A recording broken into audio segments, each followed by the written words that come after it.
The 2024 season has come to a close. Let's talk about it. What is going on, Ranger fans? Welcome to the Texas Rangers Roundup. I'm RD. Well, it's over. How are you feeling? I feel a little empty inside, to be honest. I don't know what the deal is. I don't know, you knew it was coming. They were too far out of it. They could have made a little run, stumbled a little bit, and but finished strong, let's be honest. It just it sucks. It's a terrible feeling, to be honest. So, Rangers finished the season 78-84 with a .481 win percentage, 8 games back in the wild card, 5-5 in their last 10, 3-game winning streak, had 683 runs scored, allowed 738. That's minus 55 in the differential there. But, yeah, I don't know. I don't know. I don't know what to say. I'll be honest with you. And the month of September would have made great. I mean, it was making great television. You know what I mean? They pull it out. They win. They go on a run. But, I mean, getting almost swept by the Mariners. I mean, they won the first game and then, lost the next 3. And then, winning a series against the Blue Jays. That was nice. 2 out of 3. And then again, they go against the Mariners at home this time, and they lose another series. And then, I mean, how do you lose a series to the Oakland Athletics? They won 1 game on the road. And, I mean, it was over kind of before they even got to that point. But then they sweep the Angels, one of the worst teams in baseball. Congratulations. You did it. And they capped it off with not only like a nice little comeback win on Saturday, but the shutout yesterday. 8-0. Phenomenal. But, that's it. I mean, what else is there to say? I guess they're lucky to be in this is arguably the worst division, right? The West, AL West. I'm pretty sure it's the only division that has 3 teams sub 500. Now, yeah, granted, there are, worse teams out there. That, like the Rockies or, the White Sox, who lost 121 games this year. They had a .253 win percentage. But the ending's the same. There's no difference, if you want to think of it this way, between the White Sox and the Rangers. Neither made the playoffs. That's it. They couldn't get back to the postseason after winning it all. And let's just be honest, this year, with the amount of injuries on both sides of pitching and hit and fielding or whatever. But, yeah, that's a big obstacle. You lost players for months at a time. You finally got DeGrom back, but, it's just a little too late. It is. It's too late. So the Rangers end up in third in the East, or excuse me, the West, the AL West.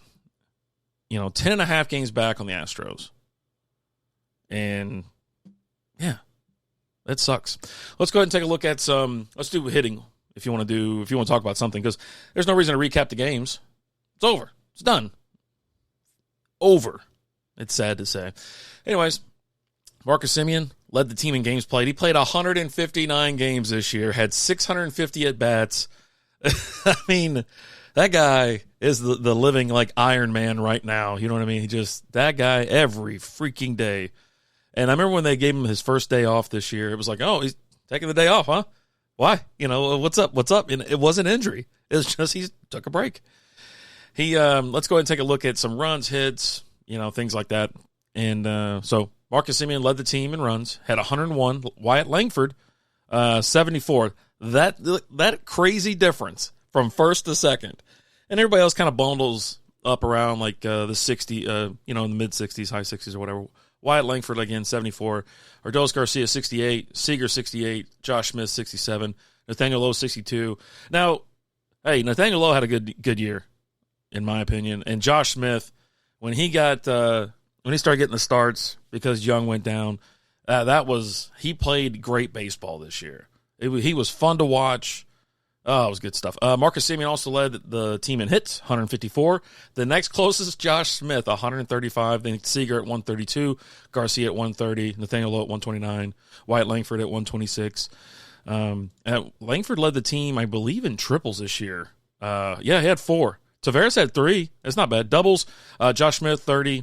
Garcia, 27. Semien, 27. Wyatt Langford, 25. Seager had 21. So, and, last year I'm pretty sure Garcia led the team in homers. This year, Seager got him. 30 homers. Garcia had 25. Semien, 23. Wyatt Langford, 16. When I see Semien and Seager's numbers, that 30 is not a small number of homers, but how many leadoff or first pitch homers did those two dudes just crank? And it seemed like it was like almost every game Semien was leading up the game with a homer, but in reality it was hit 23. But it was an exciting way to start a game. RBIs, Garcia first, hit 85. Langford 74, along with Seager, and Semien 74. So you had 3 guys tied for second there. Garcia not only led in RBIs, but he led in strikeouts, 177. Wow. The next closest, Nathaniel at 125, Smith at 121. That's crazy. But he was swinging for the fences every time he was at bat. He really was. Nathaniel Lowe led the team in walks, 71. Marcus Semien, 64. Seager, 53. Langford, 51. Langford was such a treat to watch this year because he was just hustling around the bags, played defense very well, had a great glove, great arm. He was crushing the ball. He got a bunch of bad calls. When you go back and look at, the questionable calls, the punch outs, anything, it's like it's always him at bat. Like, I don't know if the umpires have got something against him, but it's crazy how, far off the plate the ball is, and he's getting rung up. But stolen bases, Tavares led a team with 23, Wyatt Langford 19, Garcia, Jankowski, and Smith all had 11. But yeah, there you go. Let's take a look at the batting average. Seager, there's going to be a little variable here when you click on average on MLB.com/Rangers/stats. There is a criteria here. But so Seager, 278, Nathaniel Lowe, 265, Josh Smith, 253, Wyatt Langford, 253. I said 258 and then 253, excuse me. Slugging, Seager at 512. Yeah, it's funny how these numbers they've gone down quite a bit. When you have an amazing first month, second month, or whatever, they were in the 9s with OPS. But anyway, so slugging, 512, Langford 415, Nathaniel Lowe 401, Garcia at 400. And then your OPS, Seager at 865, Nathaniel Lowe 762, Langford 740, Josh Smith 731. Now, for the pitching side of things, Eovaldi pretty much led the team. And, not games or anything like that, but strikeouts, ERA, etc. He had 166 strikeouts. His ERA was 3.80. There's some surprising ones here where, say if you look at games, David Robertson had 60. He pitched in 68 games. Leclerc 64. Kirby Yates, he was fun to watch this year. Had a hell of an ERA at 117. Robinson, funny enough, with all the games that he was in, had a couple saves. Not a great save percentage because he had 2 saves versus saves, opportunities. He had 10.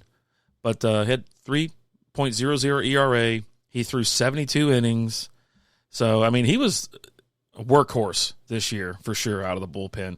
And he got some starts as well. Eovaldi led in innings pitch. He threw 170 and 2/3. Heaney 160.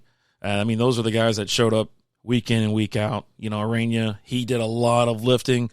He got no run support either. He threw 109 innings. But, yeah, good stuff. Obviously, if you were watching the Rangers this year, the pitching struggled at times, and that's kind of an understatement. And not only struggled, but, just being healthy and being there. Scherzer spent a lot of time on the injury list. Spores, just the list goes on, right? And it just didn't work out for them this year when it came from the pitching side of things. But, yeah, so obviously Eovaldi's your ace. Can't wait to see what they do in the offseason. Money's not going to fix this issue, I don't think. Going out and buying players. They need to shake it up a little bit. I don't know how this team can hit, just slug for like months and then just turn it off completely. They're talented. They're talented hitting wise and in the field. There was you saw some bonehead plays, but everybody makes mistakes, right, in the field. Sun's in your eyes, something like that. The ball takes a funny hop, whatever. But, good defensive team. The pitching, just the injuries and the inconsistency, I don't know. I think that might be the missing piece, to be honest with you. And they got to keep the bats going. Like I said, some reason, they just stop hitting. I mean, how many times were they shut out this year? That was something I was actually like poking around and looking at or whatever, because I'm like, how many times did they actually get shut out? It seemed like it was way too often. And they'd started off where, like last year, they were in double digit runs, like a ton of times last year. And this year, they didn't come anywhere close. So, let's take a look at overall here. The Rangers hitting, they finished 18th as a team overall.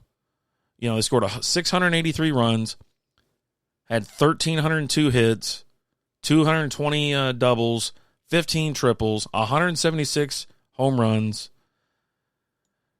490 in the walks, 1,284 in strikeouts, which that's not terribly bad. You know what I mean? Like, you look at the other teams above them and, like, say, the strikeout category, the Rangers, they did okay there. They're nowhere near the top, and I believe they're 23rd in strikeouts. They were 23rd in strikeouts. They were 18 in runs, in the runs category. Again, 683 versus first place of Arizona Diamondbacks, 886. Hits, kind of middle of the road. 20, well, not middle of the road. bottom third. They were 21st, 1302, compared to the Padres at 1456. What are you going to do? They went so cold so often. And you're just like, are they going to get out of this slump? I mean, if pitching's there, the bats didn't show up to support. The bats were hot, pitching absolutely self-destructed. They ranked 21st in average, 238 as a team versus 263 from the Padres. Padres are a damn good team. I mean, they hit great too. And then slugging, I think they should be down there, probably a little bit further. Yeah, 23rd, slugging 380 as a team. Dodgers are 446. They're in first, and OPS, obviously, the Dodgers are in first, 781. Rangers are 23rd at 685. There you go. And, I mean, the injury and roster moves and everything towards the end of the season gives you tire head, brain fog, whatever you want to call it.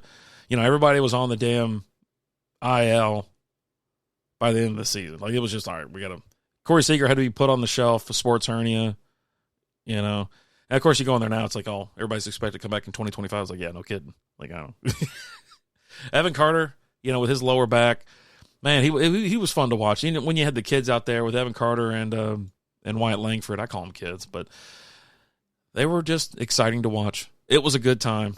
So, but yeah, that's it. Unless something pops up where I feel like I need to do another show for this, maybe through the World Series or something like that, you're going to get more baseball content out of Alan and myself over on SB Baseball, especially with the playoffs, and especially his team, the Detroit Tigers, are in it, so he won't be able to shut up about them. But yeah, check that out. The audio is available wherever you listen to podcasts. And then video is generally up on YouTube. So we do stream, I think. Do we even stream on Facebook anymore? I don't think so. I think when we go live, it's only on YouTube. So it's SB Baseball. Check it out. Follow, like, subscribe, rate if you can. And then don't forget about this one. We'll be back next year. Again, if something pops up, like a crazy trade or something in the offseason or something in the postseason where I feel like I want to go live or do another show for the Rangers here, I'll do it. But you know what? That's going to do it for 2024. Can't wait to see spring training. I'll probably be popping back on, getting this thing fired back up in March. And, we'll try to do what we did this year, which was, possibly 2 shows a week. It might still just be 1, just depending on how busy life is. This channel's growing, and it's a big thanks to all you listeners out there that listen to the audio version of this and on YouTube as well. I only use X for posting and retweeting things and et cetera. So follow me over there at TX Rangers Pod, if I'm not mistaken. I don't know why I just went blank, but yeah, the YouTube channel's growing. A lot of shorts, homers, plays of the day, stuff like that. It'll probably go a little bit quiet, but I'll probably. I was like, what I'm going to do is I'm going to post the Corey Seager home run in the World Series last year about once a week, just to keep everybody going. But yeah, appreciate it. Thanks for hanging around this year, and thanks for listening. I'm RD, and I'm out of here. Let's go Rangers.